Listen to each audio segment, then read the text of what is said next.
បាទស្វាគមន៍មកកាន់វីដេអូបន្ទាប់របស់ Economics Cambodia ដែលថ្ងៃនេះយើងមកជួបគ្នាពិភាក្សាអំពី international trade ពាណិជ្ជកម្មអន្តរជាតិតើពាណិជ្ជកម្មការផ្ដោះប្ដូរទំនិញពីប្រទេសមួយទៅប្រទេសមួយហ្នឹងវាដំណើរការរបៀបម៉េចហើយវាផ្ដល់អត្ថប្រយោជន៍ទៅដល់ប្រទេសនីមួយៗហ្នឹងរបៀបម៉េចចឹងណាបាទឥឡូវយើងទៅមើលលម្អិតទាំងអស់គ្នាអញ្ចឹងទីមួយនេះយើងមើល why do nation trade ហេតុអីបានប្រទេសនីមួយៗហ្នឹងគាត់សម្រេចចិត្តថាគាត់ត្រូវតែធ្វើការផ្ដោះប្ដូរពាណិជ្ជកម្មរវាងប្រទេសមួយទៀតអញ្ចឹងណាបាទអញ្ចឹងហេតុផលសំខាន់រួមមានគឺ trade allowed country to specialize in what they do best អញ្ចឹងបានន័យថាការផ្ដោះប្ដូរពាណិជ្ជកម្មហ្នឹងគឺវាអនុញ្ញាតឲ្យប្រទេសនីមួយៗហ្នឹងគាត់អាច specialize គាត់អាចធ្វើនៅលើអ្វីដែលខ្លួនគាត់ពូកែខ្លួនគាត់ហ្នឹងគឺមានជំនាញឬក៏ខ្លួនគាត់នឹងមានធនធានដើម្បីផលិតឬធ្វើរបស់របរឬក៏ផលិតផលសេវាកម្មទាំងអស់ហ្នឹងអញ្ចឹងចំណុចហ្នឹងយើងនឹងមើលលម្អិតនៅចំណុចខាងមុខហើយមួយទៀតគឺ promote efficient resource use ធ្វើឲ្យមានការប្រើប្រាស់ធនធានហ្នឹងគឺប្រកបដោយប្រសិទ្ធភាពបាទហើយមួយទៀតនោះគឺ increase total world output and living standard ធ្វើឲ្យផលិតផលនៅលើពិភពលោកសរុបហ្នឹងមានការកើនឡើងហើយស្តង់ដារនៃការរស់នៅហ្នឹងក៏វាមានការកើនឡើងផងដែរតាមរយៈការដោះដូរទំនិញពីប្រទេសមួយទៅប្រទេសមួយហ្នឹងណាបាទហើយចំណុចមួយទៀតនោះគឺ everyone can gain through voluntary exchange everyone ហ្នឹងបានន័យថាប្រជាជននៅប្រទេសនីមួយៗហ្នឹងគាត់គឺទទួលបានអត្ថប្រយោជន៍ពីការផ្ដោះប្ដូរគ្នាដោយស្ម័គ្រចិត្តផ្ដោះប្ដូរហ្នឹងបានន័យថាការទិញលក់ទំនិញឬក៏សេវាកម្មនៅក្នុងទីផ្សារហ្នឹងណាបាទហើយយើងទៅមើលចំណុចបន្ទាប់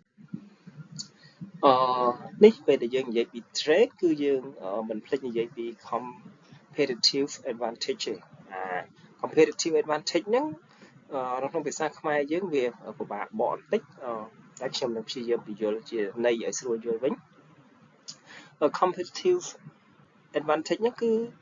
គឺជាសមត្ថភាពដែលប្រទេសមួយហ្នឹងគាត់អាចផលិតផលឬក៏សេវាកម្មដែលនៅក្នុងតម្លៃមួយដែលទាបជាងប្រទេសមួយទៀតបាទហ្នឹងហើយអញ្ចឹងយើងនឹងមើលឧទាហរណ៍ខាងក្រោមទាំងអស់គ្នាតែមុននឹងចូលដល់ឧទាហរណ៍យើងមើលមកចំណុចនេះទៀតអញ្ចឹងគេថា even if one country is more efficient in producing everything trade can still benefit both sides អញ្ចឹងគេថាទោះបីជាប្រទេសមួយហ្នឹងគាត់អាចធ្វើអីបានប្រកបដោយប្រសិទ្ធភាពគ្រប់មុខទំនិញគ្រប់សេវាកម្មទាំងអស់ក៏ដោយក៏ការដោះដូរទំនិញរវាងប្រទេសគាត់ហើយនិងប្រទេសមួយទៀតហ្នឹងធ្វើឲ្យប្រទេសទាំងពីរហ្នឹងទទួលបានផលប្រយោជន៍ដូចគ្នាដែរអញ្ចឹងយើងមើលឧទាហរណ៍ជាក់ស្ដែងពីរទី1គឺកម្ពុជាយើងគឺ export ផលិតផលសម្លៀកបំពាក់ស្បែកជើងកាបូបខោអាវអីហ្នឹងណាបាទអញ្ចឹងអាហ្នឹងគឺយើងប្រើ uses abundant labor បានន័យថាយើងប្រើប្រាស់កម្លាំងពលកម្មដែលយើងមានព្រោះយើងមានកម្លាំងពលកម្មជាពិសេសប្រជាជនយើងមានអាយុក្មេងៗដែលពេញកម្លាំងធ្វើការនឹងច្រើនហើយជប៉ុនគឺគាត់ export machineries ដោយសារតែជប៉ុនគឺគាត់specific គាត់ជំនាញទៅលើadvanced technology ហ្នឹងអញ្ចឹងគាត់ប្រើសមត្ថភាពរបស់គាត់ដែលច្បាស់ខាង technology ហ្នឹងដើម្បីផលិតម៉ាស៊ីនផលិត technology ហ្នឹងនាំចេញបាទអញ្ចឹងយើងទៅមើលចំណុចបន្ទាប់មួយទៀតនេះយើងមើលពី the gain from trade ការទទួលបានពីការផ្ដោះប្ដូរទំនិញរវាងប្រទេសមួយនិងប្រទេសមួយទី1គឺ trade expand choices and lower prices ការផ្ដោះប្ដូរទំនិញហ្នឹងគឺធ្វើឲ្យប្រជាជននៅក្នុងប្រទេសនីមួយៗហ្នឹងគាត់មានជម្រើសរើសច្រើនហើយទទួលបានតម្លៃថោកសមរម្យបើសិនជាប្រទេសមួយហ្នឹងគាត់អត់ឲ្យគេនាំចេញអត់ឲ្យគេនាំចូលសំទោសហើយគាត់ក៏អត់នាំចេញផលិតផលគាត់ទៅលក់ទៅខាងក្រៅដែរអញ្ចឹងគាត់បិទនាំចេញនាំចូលអញ្ចឹងប្រជាជនគាត់អត់មានជម្រើសផ្សេងទេមានតែជម្រើសទិញផលិតផលដែលលក់នៅក្នុងប្រទេសគាត់ហ្នឹងផលិតនៅក្នុងប្រទេសគាត់ហ្នឹងអញ្ចឹងឃើញជម្រើសមានតិចទេអត់មានផលិតផលពីក្រៅចូលទេប្រជាជនគាត់អាចរើសបានតែរើសតែផលិតផលក្នុងស្រុកឯងបាទហើយបើសិនជាធ្វើអញ្ចឹងតម្លៃក៏វាអត់សូវ lower ដែរអត់សូវថោកដែរដោយសារតែក្រុមហ៊ុនក្នុងស្រុក តិចតួចវាអត់សូវប្រកួតប្រជែងខ្លាំងពេលដែលក្រុមហ៊ុនពីក្រៅចូលទៅក្រុមហ៊ុនពីក្រៅគេអាចចង់បានទីផ្សារគេចង់បានអតិថិជនគេអាចមានយុទ្ធសាស្ត្រប្រកួតប្រជែងធ្វើម៉េចទម្លាក់តម្លៃដើម្បីទាក់ទាញអតិថិជនអញ្ចឹងទៅអាហ្នឹងគេហៅថាយុទ្ធសាស្ត្រដើម្បីទាក់ទាញអតិថិជនហើយពេលដែលក្រុមហ៊ុនប្រកួតប្រជែងគ្នាតម្លៃដែលគាត់លក់ហ្នឹងនឹងទាបជាងមុនបាទហើយមួយទៀតគឺ encourage innovation and competition ការផ្ដោះប្ដូរទំនិញរវាងប្រទេសមួយទៅប្រទេសមួយហ្នឹងគឺធ្វើឲ្យមាននវានុវត្តន៍កើតឡើងបានតែក្រុមហ៊ុននីមួយៗហ្នឹងគឺគាត់ព្យាយាមរកគំនិតច្នៃប្រឌិតធ្វើផលិតផលឬក៏សេវាកម្មអីថ្មីដើម្បីផ្គប់ចិត្តអតិថិជនរបស់គាត់ហើយដើម្បីយកឈ្នះដៃគូប្រកួតប្រជែងដែលផ្ដល់ផលិតផលឬក៏សេវាកម្មប្រហាក់ប្រហែលឬក៏ស្តៀងគាត់ហ្នឹងបាទហើយវាក៏ជំរុញផងដែរការប្រកួតប្រជែងបាទហើយមួយទៀតគឺ increase global independence and peace ការដោះដូរទំនិញរវាងប្រទេសមួយទៅប្រទេសមួយហ្នឹងគឺធ្វើឲ្យប្រទេសហ្នឹងពឹងផ្អែកគ្នាទៅវិញទៅមកអញ្ចឹងវានឹងនាំឲ្យមានសន្តិភាពព្រោះតែកាលណាមានអស្ថិរភាពនៅក្នុងប្រទេសមួយវានឹងប៉ះពាល់ដល់ supply chains ចង្វាក់ផលិតកម្មការផ្គត់ផ្គង់ទៅដល់ប្រទេសមួយទៀតបាទហើយចំណុចមួយទៀតនោះគឺ a consumer enjoy greater variety and affordability អ្នកប្រើប្រាស់ចុងក្រោយគឺគាត់អាចរីករាយទទួលយកបាននៅផលិតផលចម្រុះហើយតម្លៃសមរម្យទៀតបាទមួយទៀតយើងមើលអំពី the effect of tariff and import restriction យើងមើលពី tariff យើងដឹងហើយ tariff ជាពិសេសល្បីមួយរយៈចុងក្រោយនេះគឺប្រធានាធិបតីអាមេរិក Donald Trump ណាគាត់ដាក់ tariff បានន័យថាពន្ធនាំចូលទៅលើសឹងតែគ្រប់ប្រទេសជុំវិញពិភពលោកអញ្ចឹងយើងមើលតើ tariff នឹងវាប៉ះពាល់យ៉ាងម៉េចទៅលើtrade ហ្នឹងណាបាទអញ្ចឹងទីមួយយើងស្វែងយល់ពី tariff បន្តិចសិន tariff is a tax on imported goods អញ្ចឹង tariff ហ្នឹងគឺជាពន្ធដែលដាក់ទៅលើផលិតផលឬក៏សេវាកម្មដែលនាំចូលទៅកាន់ប្រទេសមួយទៀតហ្នឹងអញ្ចឹងឧទាហរណ៍ថាអាមេរិកក៏ដាក់ tariff លើចិនអញ្ចឹងគាត់នឹងយកពន្ធពីផលិតផលរបស់ចិនដែលនាំចូលទៅអាមេរិកបាទហើយគោលដៅរបស់ tariff ហ្នឹងជាទូទៅគឺគេធ្វើឡើងគេថាដើម្បី protect domestic producer បានន័យថាគាត់ដាក់ពន្ធលើផលិតផលនាំចូលអញ្ចឹងគឺគាត់ចង់ការពារផលិតផលឬក៏អ្នកផលិតក្នុងស្រុករបស់គាត់ថាផលិតផលមកពីក្រៅតម្លៃថោកគេលក់ឈិតគាត់អីអញ្ចឹងហើយអញ្ចឹងគាត់ថាដើម្បីការពារអ្នកផលិតនៅក្នុងស្រុកគឺគាត់ត្រូវដាក់ពន្ធលើផលិតផលនាំចូលដើម្បីឲ្យតម្លៃនាំចូលនោះវាខ្ពស់អញ្ចឹងប្រជាជនដែលនៅក្នុងប្រទេសហ្នឹងគាត់នឹងទិញផលិតផលក្នុងស្រុកវិញអញ្ចឹងអាហ្នឹងគោលដៅអ្នកដែលគេដាក់ tariff ហើយប៉ុន្តែពេលដែលគាត់ដាក់ tariff អញ្ចឹងតម្លៃវានឹងឡើងថ្លៃសម្រាប់អ្នកប្រើប្រាស់ចុងក្រោយបាទហើយគុណវិបត្តិមួយទៀតរបស់ tariff ឬក៏ import restriction គឺ reduce overall economic efficiency បានន័យថា tariff នោះគឺវាកាត់បន្ថយoverall economic ប្រសិទ្ធភាពជារួមរបស់សេដ្ឋកិច្ចណាបាទហើយមួយទៀតនោះគឺ create a dead weight loss society loss potential gain from trade អញ្ចឹងពេលដែលរដ្ឋាភិបាលឬក៏ហ្នឹងឯងរដ្ឋាភិបាលដែលគាត់កាន់អំណាចនៅក្នុងប្រទេសមួយហ្នឹងគាត់ដាក់ពន្ធទៅលើផលិតផលដែលនាំចូលពីក្រៅមួយអញ្ចឹងឧទាហរណ៍ថាផលិតផលនោះធ្លាប់លក់បាន100 unit ផលិតផលធ្លាប់លក់បាន100 unit ក្នុងតម្លៃ$10ប៉ុន្តែខ្សត្រគាត់សុកគាត់ទៅដាក់ពន្ធ 50% លើផលិតផលហ្នឹងតម្លៃ$10វាឡើងទៅ$15អញ្ចឹងការលក់វាអត់នៅ100 unit ទៀតទេវាអាចថយចុះមកនៅត្រឹម50 unit ទេអញ្ចឹងអ្នកលក់គាត់បាត់បង់ការលក់របស់គាត់50 unit អញ្ចឹងកន្លែងបាត់បង់ប៉ុណ្ណឹងគេហៅថា dead weight loss បានន័យថាវាខាតបង់នៅក្នុងទីផ្សារដោយសារតែការលូកដៃចូលទីផ្សាររបស់រដ្ឋាភិបាលបាទតាមរយៈការដាក់ពន្ធនាំចូលហ្នឹងអូខេឥឡូវយើងទៅមើលចំណុចបន្ទាប់នេះយើងមកមើល argument against free trade អញ្ចឹង free trade ហ្នឹងក៏មានការលើកឡើងមួយចំនួនជំទាស់នឹងពាណិជ្ជកម្មសេរីនឹងដែរការដោះដូរទំនិញសេរីហ្នឹងណាហើយ ការលើកឡើងដើម្បីប្រឆាំងនឹង free trade ហ្នឹងគឺគាត់ជាទូទៅគាត់លើកឡើងថា protect job and industry គាត់ថាចង់ការពារឲ្យមានការងារធ្វើនៅក្នុងស្រុកគាត់ហើយនឹង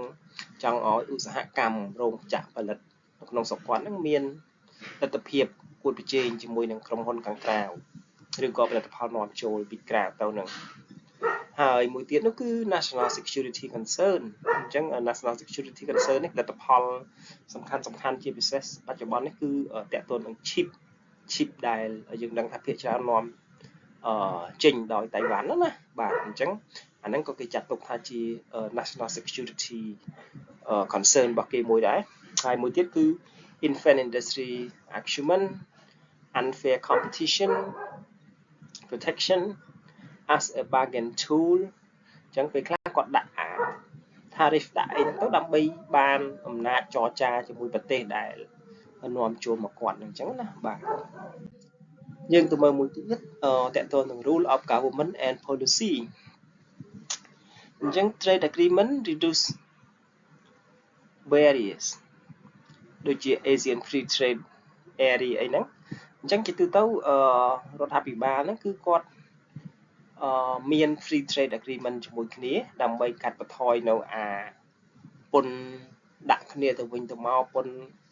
នាំចេញពន្ធនាំចូលអញ្ចឹងណាបាទហើយមួយទៀតគឺ government balance free trade and protection រដ្ឋាភិបាលពេលខ្លះក៏គាត់ព្យាយាមមិនឲ្យមាន free trade 100% ពេកដែរដោយសារតែគាត់ចង់ការពារផលិតផលនៅក្នុងស្រុករបស់គាត់ដែរប៉ុន្តែគាត់ក៏មិនការពារហួសហេតុដោយសហរដ្ឋអាមេរិកគាត់កំពុងធ្វើនឹងអាចថាការពារខ្លាំងជ្រុលដែរបាទហើយមួយទៀតគឺ economic diplomacy promote fairness in trade rule គោលនយោបាយការទូតសេដ្ឋកិច្ចដែលអាចលើកកម្ពស់នៅការដោះដូរទំនិញប្រកបដោយស្មារតីភាពណាបាទនេះទៅមើលចំណុចមួយទៀតអានេះយើងមើល isolation textile market អញ្ចឹងយើងមើលថាពេលដែលប្រទេសហ្នឹងគាត់អត់មានដោះដូរពាណិជ្ជកម្មមួយគេតើគាត់ស្ថានភាពរបស់គាត់លើវាមិនឥឡូវយើងមកមើលយើងឃើញមានរូបភាពក្នុងឆ្វេងដៃមួយនេះអញ្ចឹងអាហ្នឹងគឺជា market model show a country becoming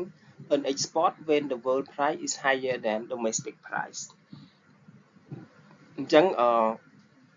គេថាប្រទេសមួយហ្នឹងគឺគាត់បានខ្លាយជាប្រទេសអ្នកនាំចេញផលិតផល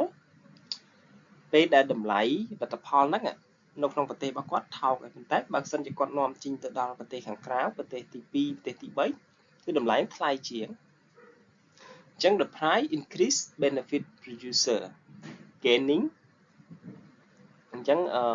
ដោយសារតែតម្លៃនៅខាងក្រៅលក់បានថ្លៃជាងលក់នៅក្នុងស្រុកអញ្ចឹងអ្នកផលិតហ្នឹងគឺគាត់ទទួលបានអត្ថប្រយោជន៍របស់គាត់ហ្នឹងកើនឡើងគឺយើងឃើញB បូកនឹង D បាទ however ប៉ុន្តែ the nation experience a net overall increase in total surplus equal to area D នេះយើងឃើញថាប្រទេសហ្នឹងគាត់មានtotal surplus ហ្នឹងនៅកន្លែង equal to area D ណាកន្លែងពណ៌ផ្កាឈូកបាទ representing the gain from trade អញ្ចឹងកន្លែងពណ៌ផ្កាឈូកអក្សរ D ហ្នឹងគឺជា surplus ដែលគាត់ទទួលបានពីការដោះដូរទំនិញនាំចេញទៅខាងក្រៅណាបើមិនជាគាត់លក់នៅក្នុងស្រុកគាត់អត់ទទួលបាននៅក្នុង area D ហ្នឹងដោយសារតែតម្លៃនៅក្នុងស្រុកគឺថោកជាងតម្លៃនាំចេញទៅក្រៅអញ្ចឹងឥឡូវយើងមកមើល conclusion របស់យើងសង្ខេបអញ្ចឹងសង្ខេបមកវិញtrade benefit country through specialization and exchange អញ្ចឹងការផ្ដោះប្ដូរទំនិញរវាងប្រទេសមួយទៅប្រទេសមួយនេះគឺផ្ដល់ប្រយោជន៍ដល់អត្ថប្រយោជន៍ជាពិសេសឲ្យប្រទេសទាំងអស់ហ្នឹងគឺគាត់ specific ទៅលើផលិតផលឬក៏សេវាកម្មណាមួយដែលគាត់ប្រកែអញ្ចឹងបើសិនជាយើងនឹកដល់ Adam Smith បិតាសេដ្ឋកិច្ចណាគឺគាត់ឲ្យតម្លៃទៅលើspecialization ហ្នឹងគាត់ថាប្រទេសមួយមិនគួរណាព្យាយាមផលិតគ្រប់មុខនោះទេគួរតែផលិតអីមួយដែលខ្លួនឯងប្រកែហើយនាំផលិតផលហ្នឹងចេញដើម្បីខ្លាំងឲ្យដឹងមុខណាបាទហើយមួយទៀតគឺ competitive advantage explain why trade have everyone អញ្ចឹងនេះ competitive advantage ហ្នឹងគឺវាបញ្យល់ថាហេតុអីបាន ការដោះដូរទំនិញពីប្រទេសមួយទៅប្រទេសមួយហ្នឹងគឺផ្ដល់ប្រយោជន៍ឲ្យប្រជាជនគ្រប់គ្នាដល់ប្រទេសគ្រប់ប្រទេសបាទហើយ tariff protect some but hurt overall economies អញ្ចឹងការដាក់ពន្ធដូចសហរដ្ឋអាមេរិកកំពុងដាក់លើប្រទេសជុំវិញលោកហ្នឹងគឺជាទូទៅអ្នកសេដ្ឋកិច្ចគាត់ថាវាអាចការពារបានដែរប៉ុន្តែវានឹងប៉ះពាល់ដល់សេដ្ឋកិច្ចរបស់អាមេរិកជារួមព្រោះពេលណាដែលដំឡើងពន្ធអញ្ចឹងទំនិញដែលធ្លាប់ទិញក្នុងតម្លៃពីមុនថោកឥឡូវនឹងឡើងថ្លៃកាលណាទំនិញឡើងថ្លៃប្រជាជនគាត់នឹងកាត់បន្ថយការចំណាយបាទហើយតែកាលណាប្រជាជនកាត់បន្ថយការចំណាយវាធ្វើឲ្យអត្រាកំណើនសេដ្ឋកិច្ចហ្នឹងមានការថយចុះឬក៏ពេលខ្លះអាច stagnate ដែរបាទជាប់គាំងឬក៏មិនសូវរីកចម្រើនហ្នឹងបាទហើយ free trade promote growth and international cooperation ការផ្ដោះប្ដូរទំនិញដោយសេរីហ្នឹងគឺធ្វើឲ្យប្រទេសនីមួយៗហ្នឹងមានការរីកចម្រើនលូតលាស់ខាងសេដ្ឋកិច្ចជីវភាពរស់នៅរបស់ប្រជាជនហ្នឹងហើយធ្វើឲ្យប្រទេសជុំវិញពិភពលោកហ្នឹងគឺគាត់សហការគ្នាបានល្អដោយសារតែគាត់ដឹងថាគាត់មានប្រយោជន៍ពីគ្នាទៅវិញទៅមកអញ្ចឹងណាបាទអញ្ចឹងវីដេអូថ្ងៃហ្នឹងមានប៉ុណ្ណឹងហើយបើមានអីឆ្ងល់អាច comment